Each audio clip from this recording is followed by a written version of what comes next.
Good afternoon and welcome to the Cove, the home of the Australian Profession of Arms. We're broadcasting to you today live from Victoria Barracks in Sydney. Built in 1847, Victoria Barracks is the birthplace of the Australian Army and home to Headquarters Forces Command, the headquarters that oversees the training and activities of around about 85% of the Australian Army. Today, the Commander of Forces Command, Major General Greg Bilton, will be talking to you about training transformation and challenges that face the command as we are both ready now and future ready. After he has spoken for about 30 minutes, he will answer questions from you, members of the command. General Bilton, without any further ado, I invite you to address your command. Good afternoon. Good afternoon to the 52 outstations. Good afternoon to the people here in Forces Command, and hello or good afternoon to those people that might subsequently watch this webinar on the Cove. Really today is an opportunity principally about modernisation and transformation of our force. I'm going to touch on a couple of key issues in terms of the structure under which we're doing that transformation. So I just want to give some explanation as to what guidance the Chief of Armies provided, and I think that provides the important context. And then I want to talk a little bit about an emphasis we have at the moment on transformation of training. For the audience, both and out there at the outstations, I'm happy to be asked a question on any subject, frankly, but for the next 30 minutes I'll talk about that particular material. So I want to start essentially and explain Chief of Armies delivered and why that is important. So in essence, we've been provided a strategy. That strategy is called the Army in Motion, and it comes with a description of the environment which is called accelerated warfare. Now, accelerated warfare describes our current environment. It's, if you like, a period of hyper competition globally, and where Australia sits in regards to that particular set of circumstances. Now that document, the Accelerated Warfare document, is important. Simple reason that in 2016, when the white paper was written, we got a snapshot of the strategic environment, the global environment in 2016. A lot's changed since 2016. And so Accelerated Warfare provides, if you like, an update on the strategic circumstances from a security perspective that confront Australia. And we are, in essence, seeing hyper competition or great power competition, and as a middle power in the Indo-Asia Pacific region, that has certain impacts on us, and an appreciation of maintaining our place in the world, maintaining the global order, that Westphalian system that we have developed our construct under which nations engage and operate together. That's something that it's in Australian interest to protect and guard. So we need to appreciate how quickly our environment is changing, what those changes mean to our organisation, and how we can adapt, evolve and address challenges as they're presented to us. So that's the important sort of understanding of the circumstances in which we will work and operate. The other part is the Army in Motion and the strategy. And what the Chief's really saying here is, frankly, to most of us pretty obvious. We're busy. We're a busy army. There's a lot on. But let me explain the dynamic and the tension that exists in our army. We have a day-to-day job. We are either on operations, we're conducting international engagement, we're training here in Australia domestically, we're sending people overseas to train, we've got a certain amount of administration that needs to be undertaken to keep our force ready, available. We force generate it to undertake those missions I described. But at the same time, there's an effort required to actually address modernisation, to undertake transformation. And in that Army in Motion document, the document talks to that tension that exists, allocating resources for your day-to-day business and allocating resources to your future. Now, we have a well-funded, very comprehensive, integrated investment plan that will buy new capability and new equipment for the Australian Defence Force and in particular the Army. That plan goes out to 2028 and it delivers a whole range of new capabilities. I see them in kind of two contexts or two lights. One is we're buying equipment that is a replacement but a significant enhancement on capabilities that will already exist in the Army. And let me turn to armoured vehicles in the first instance. So in the case of our ASLAV vehicle, Australian Light Armoured Vehicle, I'm going to replace that now. The government's made a decision. We'll buy the Boxer vehicle to replace it.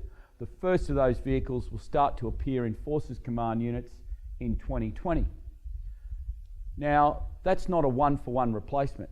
There are similarities. Yes, they're both armoured vehicles, but the difference between those two capabilities is significant. And there is a major enhancement that comes with that vehicle and the subsystems that exist on that vehicle and the way we may employ it.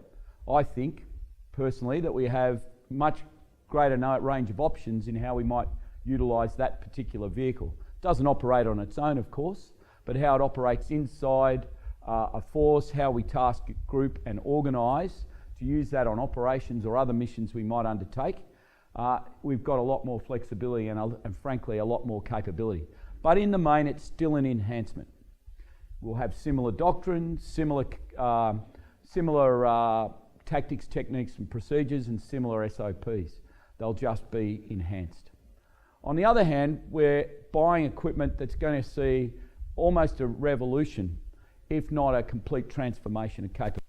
Things we either haven't possessed before or we're buying capabilities that take such a quantum leap forward in terms of what effects, operational effects they can generate, that it's transformational. And there's a number of areas in the Army where this is the case. So, there are broadly three. So the first area is in joint fires, long-range joint fires. So through the Integrated Investment Program, through projects that have been agreed by government, yet to be approved, but agreed by government in that program, between now and 2028, we will buy a missile system that enables us to fire from the land long range. That same missile system will probably have a capability to destroy ships at sea underway. That is a significant capability and a significant increase in the capability of the land force and a significant capability that can contribute to joint force operations. Other areas that we are developing include integrated air and missile defence, and there's a project that's just been approved that will buy a new air defence system. It'll be fielded in 16 Air Land Regiment, and it is arguably the first piece of the land-based integrated air and missile defence capability. And we'll buy a system that can use a family of ADF missiles, including missiles that are fired off fighter jets, missiles that are fired off our ships at the moment. So that family of missiles that we already procure off a land-based platform, and it'll, at this stage, kind of around 50 k's of range. Now, there's actually potential for it to go a lot further. But right now, the suite that we'll buy will give us somewhere between 25 and 50 k's of range with that capability. Now, the current system, the RBS-70, has a range of 8 k's. So the ability to influence airspace, control airspace, support our Air Force in the control of that airspace, protect our own forces, is significantly enhanced under that project, and it is more than an enhancement, it is transformation. Now, the other reason it's transformational is it'll lead into another project the Air Force will run where they buy ground-based medium air defence capability. They could end up actually just buying different missiles. So it may be the same C2 system, the same platform, but we buy a new family of missiles that allow a much longer range. And therefore, if you like, a bigger bubble of protection over our forces. Now, if you start to apply these sorts of capabilities, long-range missile systems, the air defence capabilities, area anti-access type construct, if that's that we wanted to do as a mission objective, you can see the contribution the land force can make to that in terms of being able to close off waterways, in terms of being able to provide a level of protection to the Air Force and the Navy in a joint force construct that might be operating to achieve that A2AD capability as part of a joint force or joint task force mission. The next area of transformation is in information warfare. And in some ways, I guess this very is an example of us playing catch up on how to engage our own population, our own organisation through this medium. You know, when I first talked about doing a webinar, or just before that, I spoke to my public affairs officer about communicating with Forces Command. It's a big beast. You know, it's 35,000 odd people that work every day. How do I, as the commander, speak to them? And I thought it was a good idea to put articles in the Army newspaper. After my public affairs officer got off the floor from laughing, she introduced me to this system.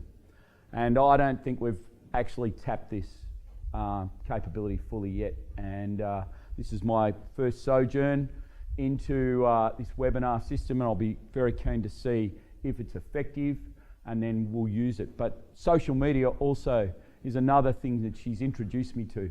So just from a friendly force perspective, the ability to communicate broadly, widely, at each level with our workforce, there's just vast amount of opportunity here, let alone the educational and training opportunities that come with these sorts of platforms as well.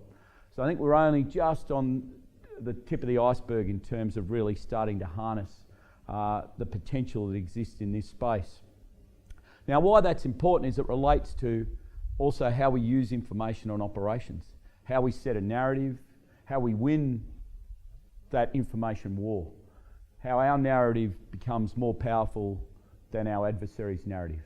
A very, very important capability in terms of current operations. In that period of competition where we need to be promoting our narrative about global world order that's law-abiding, that enables countries to trade freely and openly, that enables countries, big and small, to live in a secure, peaceful and stable globe. And those sort of fundamental principles, these are the things that we need to be promoting as Australians, that are in our interest as Australians to promote. And of course, we need to provide the security that underpins those particular national interests that our country has. So this space has seen an injection of a number of capabilities. So our ability in cyber is being enhanced quite quickly. Our ability in electronic warfare is now being also enhanced quite rapidly, and I think 7 SIG Regiment now has 4 or 5 different capabilities that have been introduced over the last 10 years that run from the very high strategic level, so supporting national systems, all the way down to the tactical level in one unit. It's quite extraordinary. It sort of begs the question, to be honest, and part of the thinking we have to do about our modernisation is, are we structured the right way? Is that appropriate for a unit to be trying and grasp the requirements from the strategic level to the tactical level inside one organisation, and tasking the various capabilities that exist in that unit across those 3 areas, strategic, operational and tactical. So there's a lot of challenges. Same inside our intelligence organisations, there's fundamental change there. And then again in our public affairs area is another area that we're making modest improvements to, but there's a need to properly harness our capacity and capability. Because it is, in competition, it is about your narrative. And it's your ability to get your narrative out there, to tell your story, to explain why you're doing things, to influence people about why it's good to work with Australians, deal with Australians, perhaps have the same views on global issues as Australia and Australians, and attempt to convince people that this is the right path. It's really important that we're engaging actively with our neighbours, and that our neighbours are actively engaging us. It builds trust, it builds confidence, and it allows us to try and work together to maintain a stable, prosperous and secure region. And that's, again, one of the nation's fundamental national interests. We are a wealthy country, we are a trading nation, and we need a stable and secure region to be able to be successful. And all of that underpins our prosperity as a country. So that's the broader macro, if you like. What the Chief of Army has given us, importantly, is not a detailed list of exactly what we want to do, but he's given us his intent and clear guidance. And so underneath that, we've got a role to play. Now, delivering operationally ready forces, undertaking international engagement, training and preparing our workforce, force generating, they're all fundamental roles.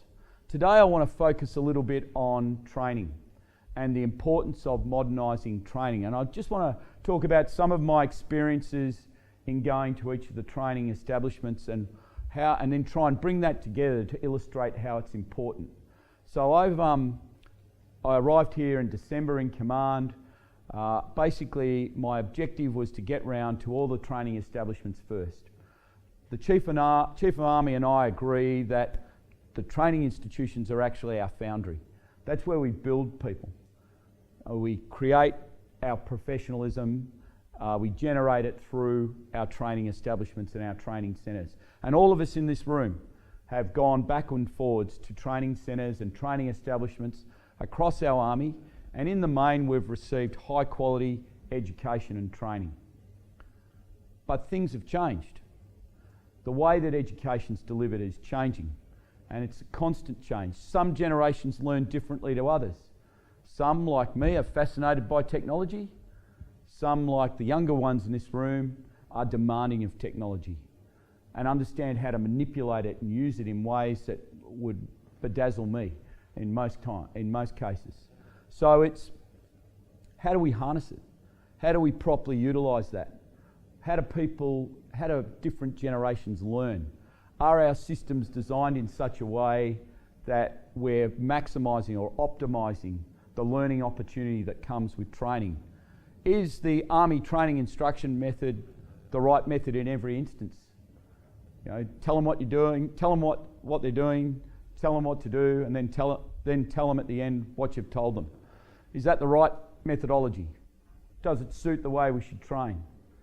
How do we incorporate simulation? And do we incorporate more full immersion activities into our training? And how much of that simulation can be done in lieu of live training? What's the balance? And we're really just on the cusp of discovering how to use this.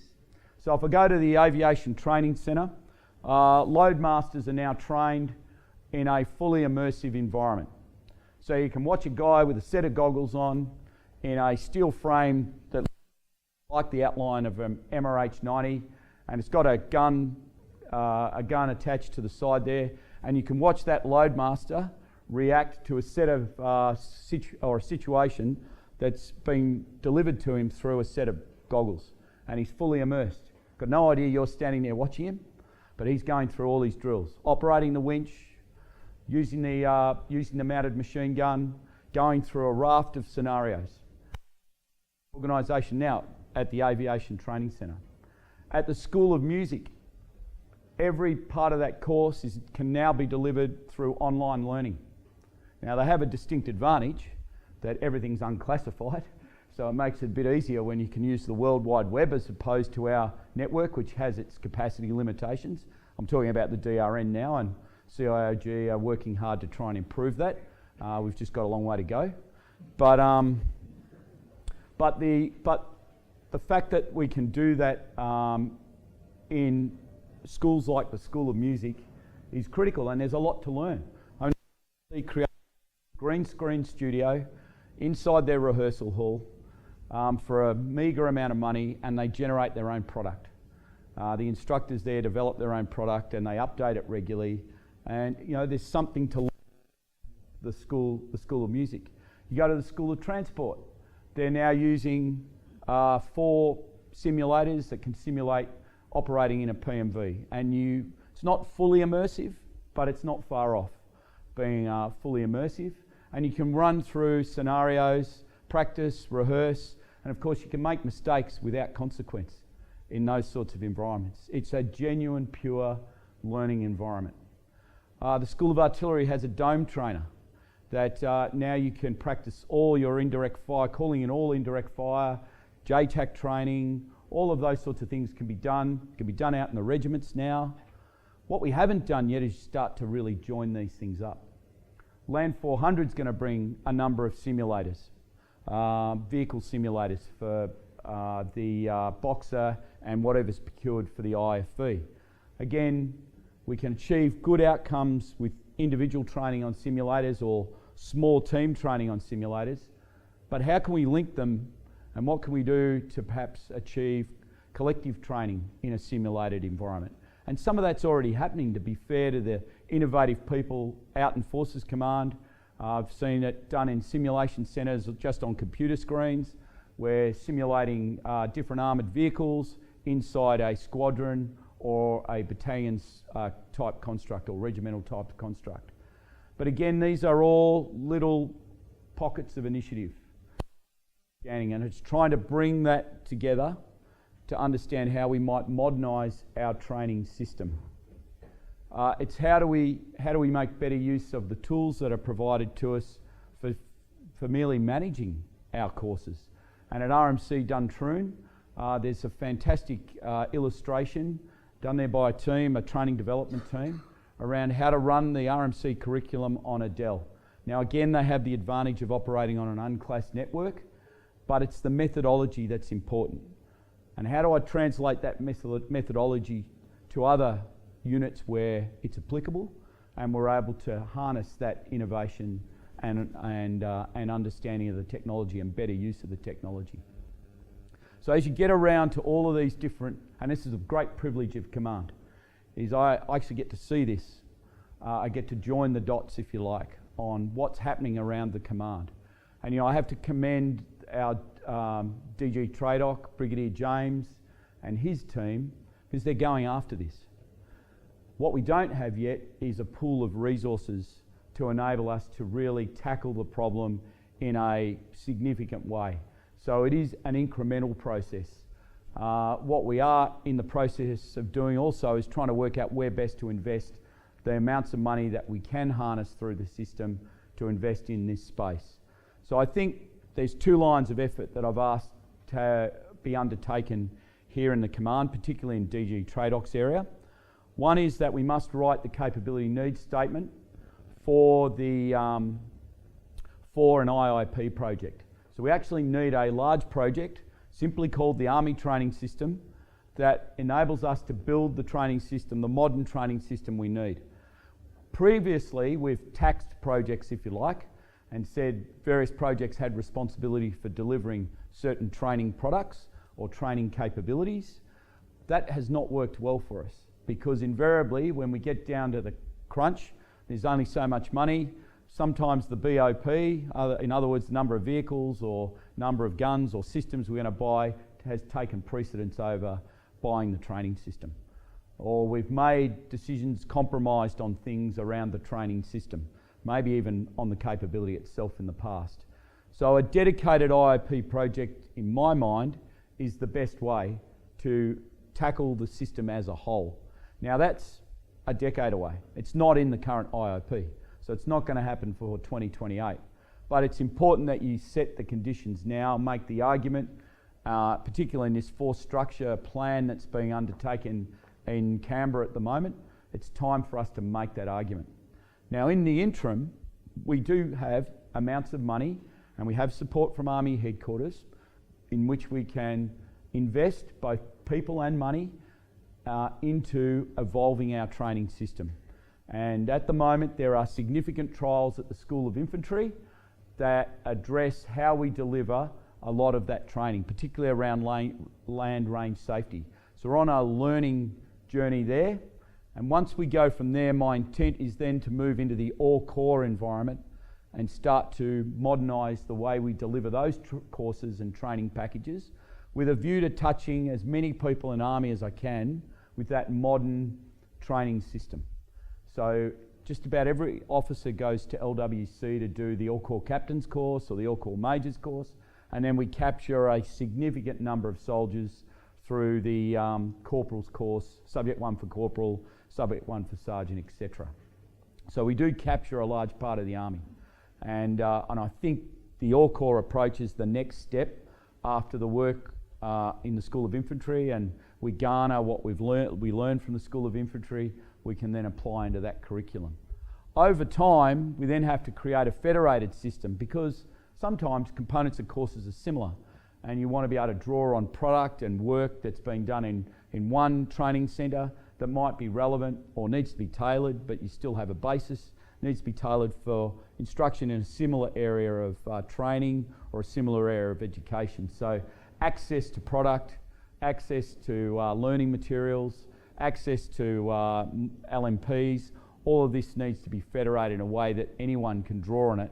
Anybody working in our training establishments or frankly in our units who may want to do refresher training can draw on that resource. And that's another critical step we need to take. So there's many things happening in Forces Command. Today I really just touched on training transformation. It is again the foundry of the Australian Army. It's where everyone is educated, everyone is prepared professionally to take on their roles, mostly as an individual with limited collective training, and then we go out into the field army and undertake our roles in the collective environment and of course then execute our missions as directed. So I think it's exciting. I think I'm encouraged by the initiative and the ideas that are being generated from the bottom up. I'd ask all viewers here to take the opportunity to inject ideas and thoughts into the system.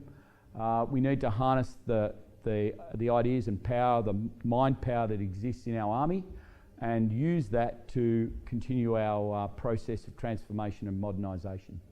I'll stop there and I'm happy to take questions. Thanks very much for sending your questions through. Keep them coming through. The Commander has agreed any that we don't get through today, he will address and we'll put online when we post this video online shortly.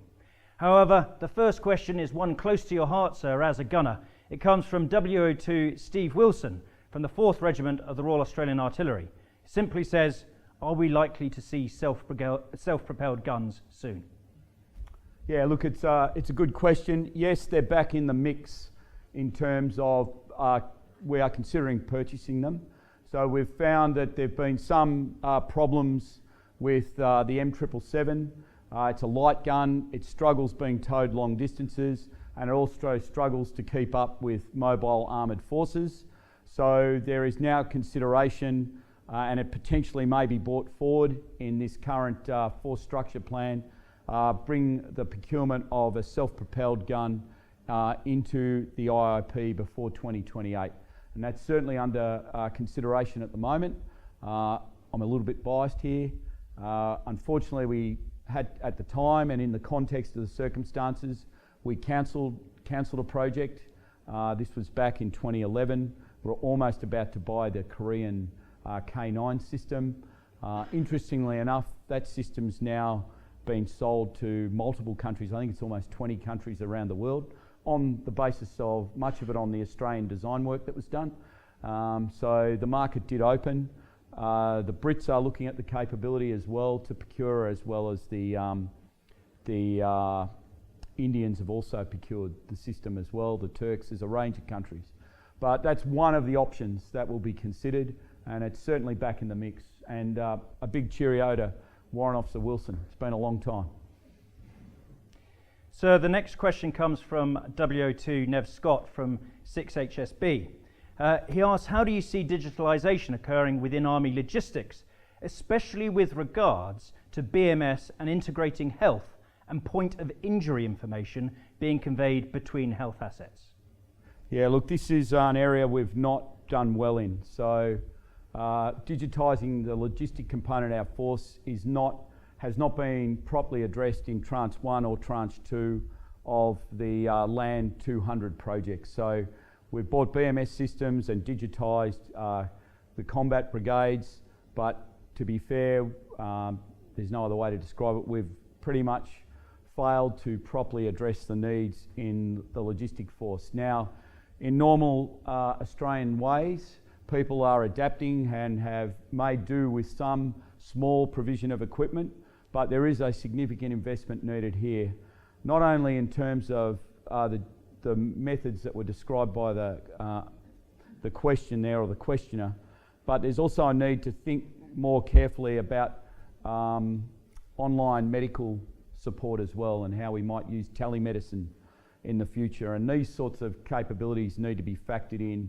to how we design the network that will be operated by our logistics capabilities, particularly our health capabilities. So it's initially, I think the things that the questioner spoke about there are things we should try and address in the near term, but we need to factor into our planning being able to provide enough bandwidth and enough support in terms of communications capability that enables those sorts of evolutionary capabilities to be utilised. They're used now in the outback in Australia.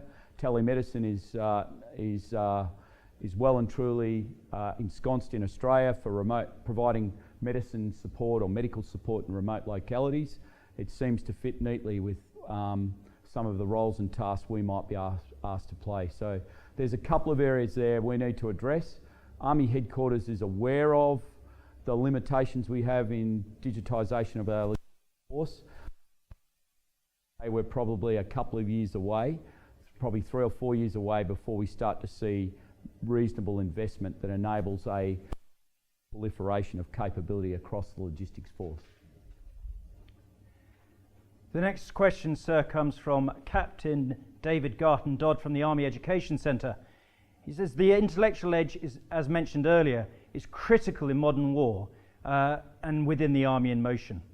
Critical thinking skills are the foundation to achieve this intellectual edge. However, currently Army has no doctrine on critical thinking. Is this shortfall on the Forces Command radar? David, it's been raised with me, but to be fair, I've not given it a lot of thought. But if you're volunteering to write the doctrine, I'm very happy to harness that potential. But in all seriousness, the premise of your question is absolutely true. We do need an army that critically thinks. We talk about innovation.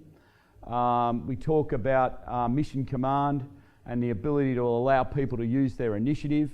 We really have to provide a level, if you like, of education and training that enables that or harnesses that in our workforce, particularly in my view on operations supporting mission command. That's the fundamental for me.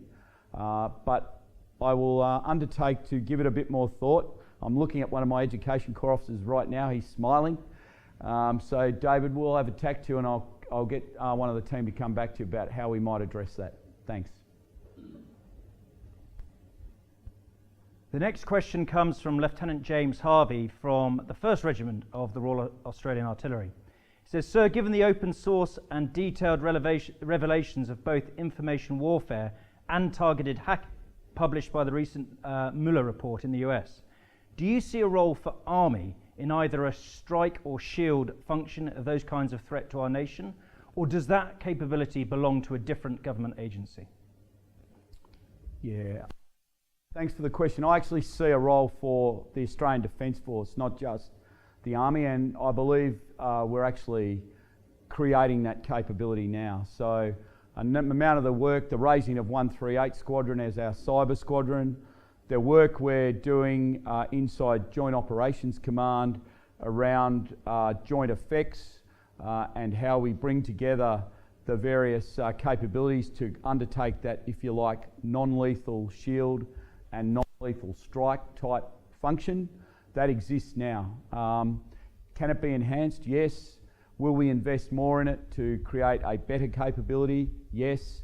It's growing. It is one of the growth industries of the ADF.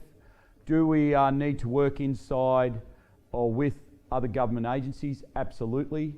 And the Australian Signals Directorate is critical here, and our relationship with the Australian Signals Directorate is important. But I see this being required at the tactical level, the operational level, and the strategic level. So other national agencies tend to pick up the bulk of the strategic role. We play a supporting role in that space, but at the operational and tactical level, it's our responsibility. The ADF's, and in this case, Army's responsibility to deliver those sorts of effects, offer those capabilities to a commander to enable them to basically fight inside the space and cyber domains.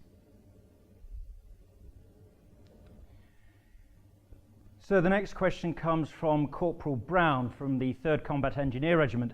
Australia has a proud history of peacekeeping operations, yet seems to be doing much less for peacekeeping around the world today. Is this because of a reluctance to accept risk by Australia and Australian society, or is it just that the nature of our deployments have changed? I think it's the latter. It's a good question. We do only provide a small amount of support to UN operations in terms of physically providing personnel to South Sudan, a small contingent now to Cyprus, which is essentially built around Major General Pearce's selection as the commander of that mission, and then a long-term but small commitment to the United Nations Truce Supervision Organisation in Israel, Lebanon and Syria, and then of course a non-UN mission, but it is a multilateral mission, is the Multinational Force and Observers mission that came out of the 1982 Camp David Accords.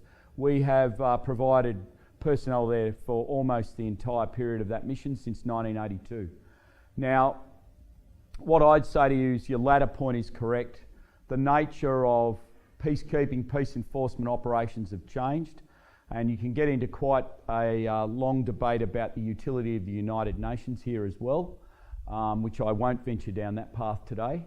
But what I will say to you is that it's really been a group of like-minded Western nations in the main, with a number of Europeans and other players coming together in multilateral organisations to deal with problems in places like Afghanistan and Iraq.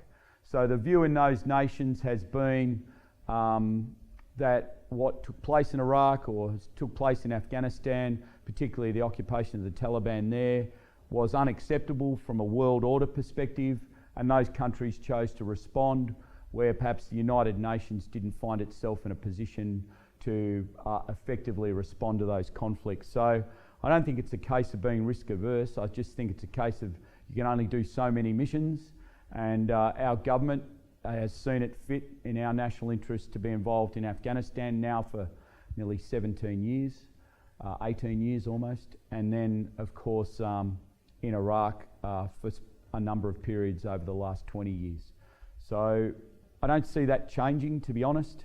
I think the way that international competition is playing out, the role that China and Russia plays in the United Nations, I think it's going to even be more difficult for the United Nations to effectively apply efforts in issues globally, probably with the exception of Africa, where there's probably an ability to reach a level of consensus that allows response to difficult circumstances inside Africa.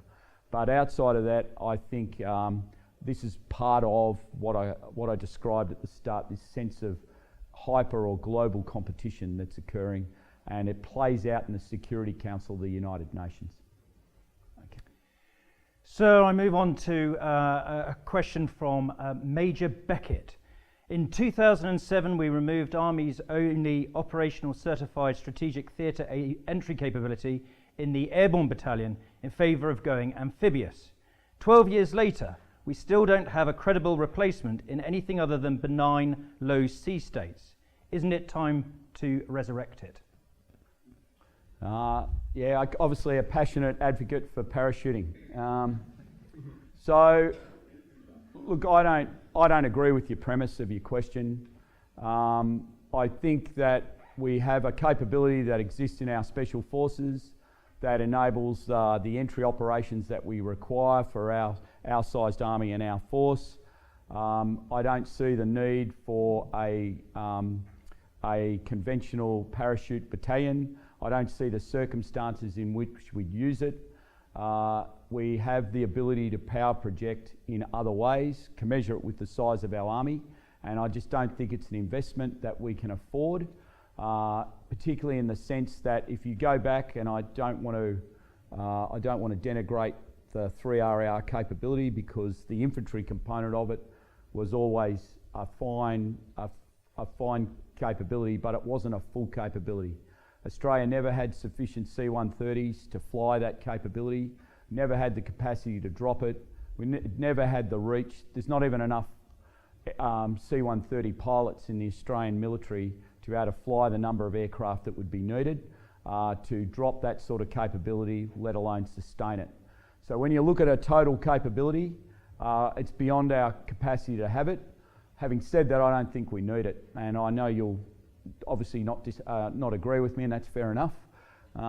We all have different views on it, but if you can't actually properly generate a complete capability and then field it, then sometimes you've got to make the hard decisions. And the hard decision in 2007 was to have one parachute capability that sits inside our commando regiment, and that delivers the effects we need for entry operations under our current construct, with the range of other capabilities, amphibious ships, land force, air force and navy capabilities that exist that enable us to do tactical lodgement. So it's important that I just touch on this as well. We're not in the business as a military of doing D-Day type landings anywhere in our region. We're in the business of using our amphibious capability at the higher end of warfare for tactical lodgement. So for getting ashore, potentially against light opposition, establishing ourselves, probably operating both an A-pod and an S-pod that you'd try and take, so an air point of entry and a sea point of entry, creating those two entities to enable follow-on operations. And that in essence is a very brief description of the concept, but that's the one we've built our force around. Thanks. So that leads nicely into the next question from Sergeant Kelly from 1RTB. He asks, when is Defence looking to replace the ageing Army watercraft, LCM-8 is over 40 years old and Lark 5 over 50 years old, with a more suited brown water and littoral vessel? Okay, I've got some great news. This is in the IIP. So we are finally going to replace these. It's like having 60-year-old M113s. We are finally going to replace this capability. Having said that, the LCM-8 still is an amazing workhorse even today. There's a couple of other things I think you should be aware of from a water transport perspective. One is the government in its initiative around Southwest Pacific was considering or is considering the procurement of additional ships, amphibious ships that can be basically used to have a more, if you like, permanent presence in Southwest Pacific to deal with humanitarian relief or disaster relief, humanitarian assistance type activities or missions in that area. Now, out of that, there's some thought that we perhaps need vessels somewhere between 2,500 and 5,000 tonne displacement. Rather than buying one, maybe a couple of those. The importance of that is they can operate independently and undertake that task, providing a sizable force that can offer a useful contribution to HADR, but they can also fit back into our broader amphibious capability and fill potentially a gap that exists between our very large amphibious ships, the Chuls, and the interconnectors that we operate. So I think there's some really sound logic in the sorts of thinking that is around how we might procure those. And then of course, I can't remember the project number, but there is a project in the Integrated Investment Program to replace the LCM-8s. And again, we need to look at it as a system and take an approach that buys a vessel that'll operate in our amphibious system. In other words, it's got to be able to interact with our LHDs, it's got to interact with the Chuls, it may even have to operate with those other two vessels if that's the path government agrees to. It's in the process of being offered to government as options. Then it's got to be part of that integrated amphibious system. And it also has to work independently in brown water. So if those larger ships depart, it's got to have some endurance to operate in that brown water littoral environment. Thanks. So the next question comes from Captain Nick Alexander at the 1st Close Health Battalion. He says, in order to project land forces in the littoral environment and to mitigate risk to enabling effects in A2AD battle space, a robust distributed sustainment and combat health system is required. Do you think the current Army 4-gen cycle and force design have the right balance in tooth-to-tail ratios to meet the challenges of the future operating environment? Yeah, that is a great question, and I have concerns, particularly about centralisation, and particularly about the delivery of the health effect in particular. I think my personal view now is that in 2011 we made a mistake taking health personnel out of units and centralising them. We took away a very important tool from the commanding officer in terms of managing the health and well-being of the unit and the workforce. Now, we did that, I think, in essence under duress, and then we also had to deliver the land trauma system, and we had inadequate resources, particularly manpower overall, and a choice was made to centralise the capabilities in 2011. So in essence, what I'm saying to your question is I don't think it's adequately resourced to deliver the effect. I know there's a health CER or capability establishment review that's on now. For the senior leadership in Army, it's a wicked problem. The other thing I'd ask you to kind of consider, and lessons that we still perhaps are learning, is the concept in 1997 of the Defence Efficiency Review that you would trade off uniformed personnel who undertook certain services to the organisation for a contracted model. I think it's time to actually do an audit of whether the premise of that was that you'd get the same level of service but it would be cheaper. I think it's time to go back and actually do an audit of those promises. We've had subsequent reviews, including the strategic review program. I think there's been 3 others. There's a series in the acquisition space as well.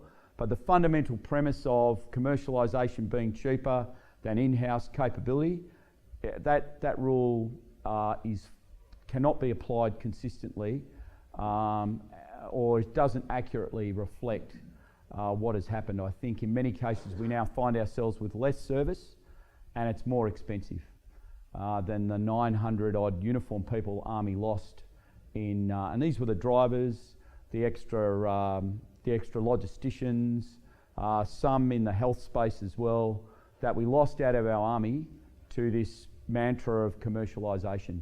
And it's time to audit it and do a proper assessment of whether we are adequately provisioned as a force for the services, and in the case of your question, for the health capability. So we've got some work to do. I just don't know how we're going to address it inside current resources.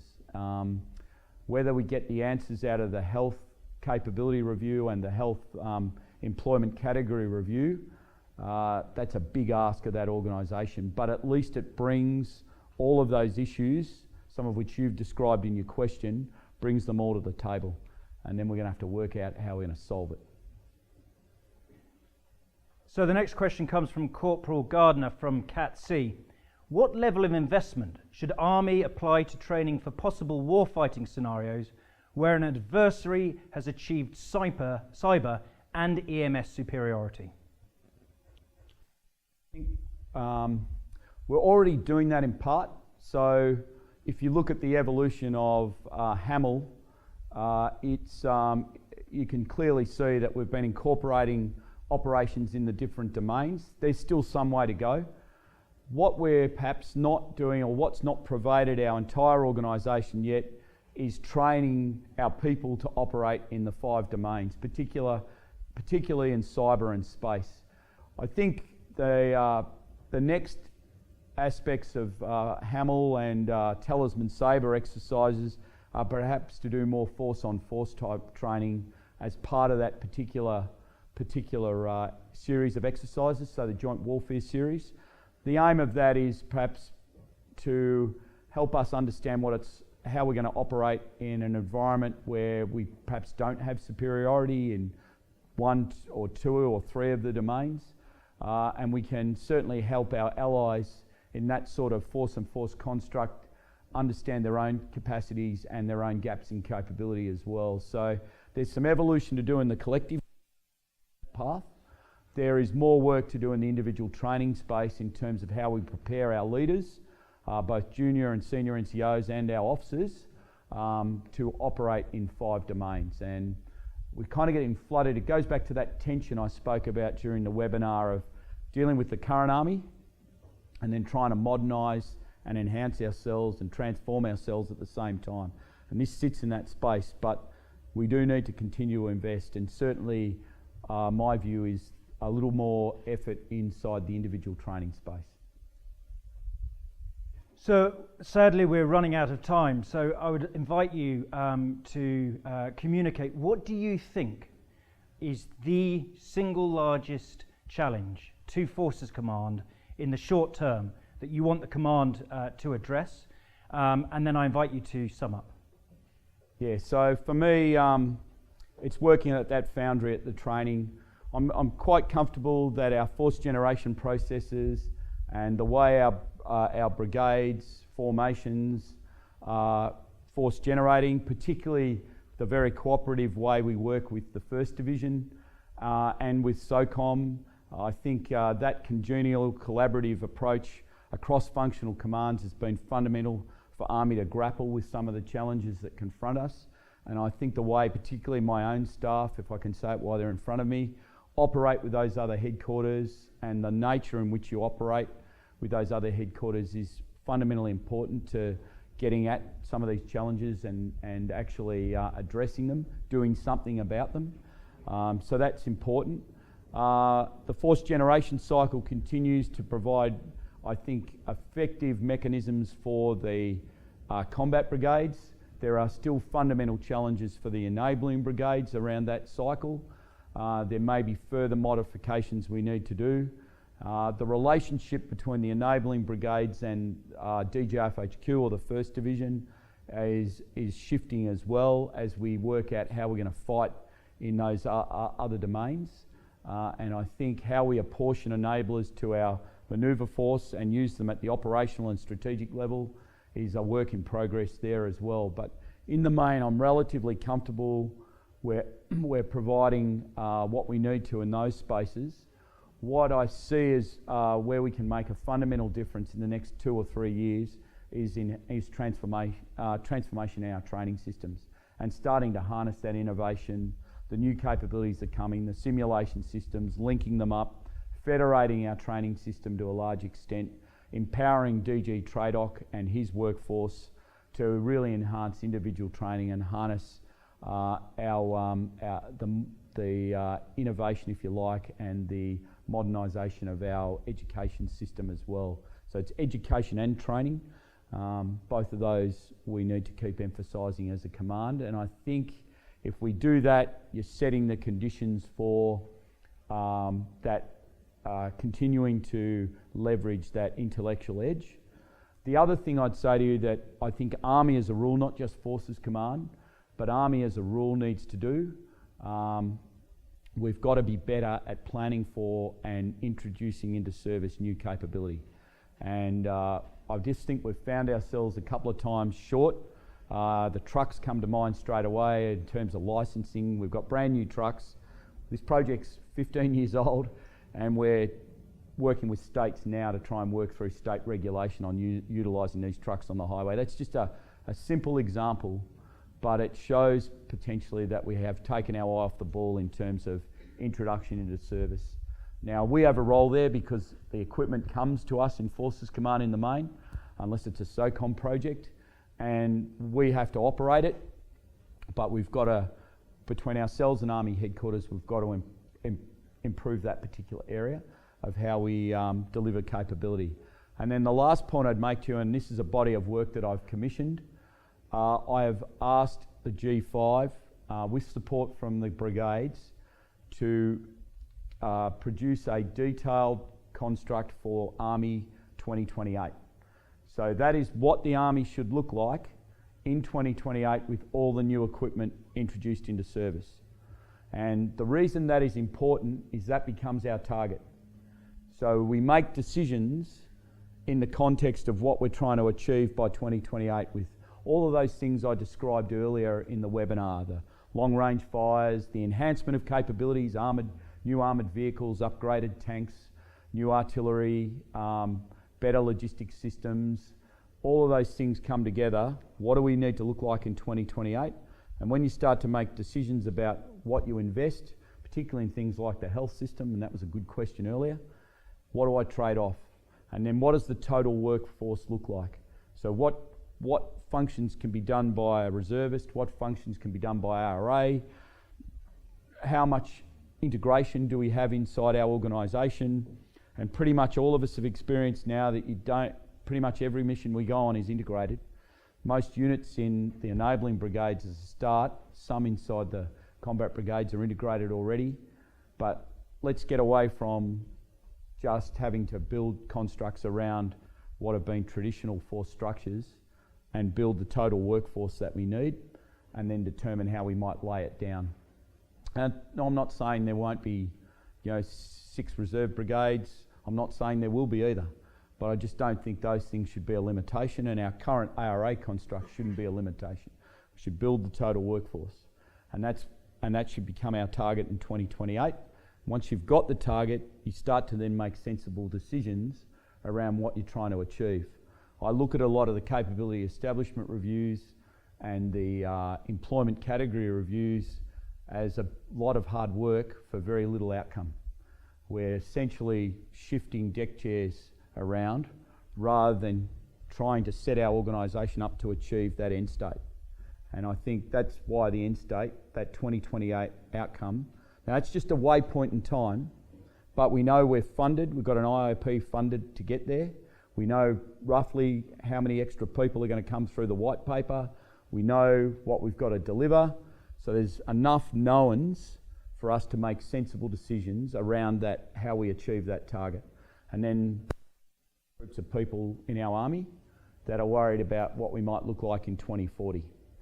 And that's a little less clear.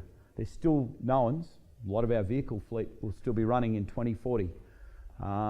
They might be modified or changed, but there are some knowns, but there's also a lot of unknowns, particularly technology changes that might be able to be incorporated. But that 2028 waypoint, we can build a very clear understanding of what that looks like in terms of people, in terms of equipment.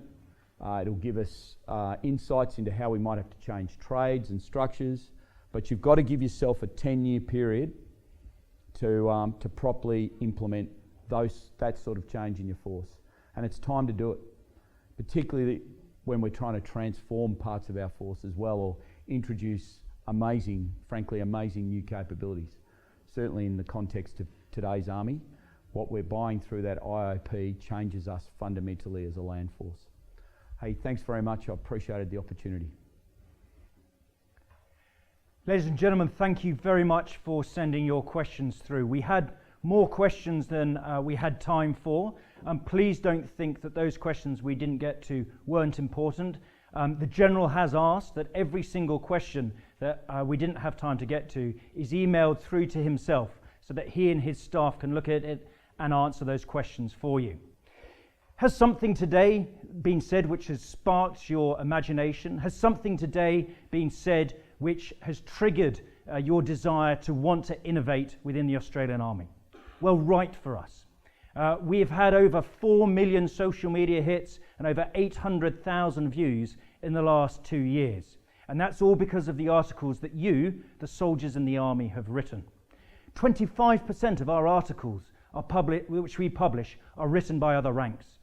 I have a team here of editors who are willing and able to help you get your work published. So please, if you've got a thought, if you've got an argument that you have with your peers in the bar, then write for us and let's get that out to drive transformation within the Australian Army. Thanks very much for joining us here today on Cove Talk, here at the Cove, the home of the Australian profession of arms.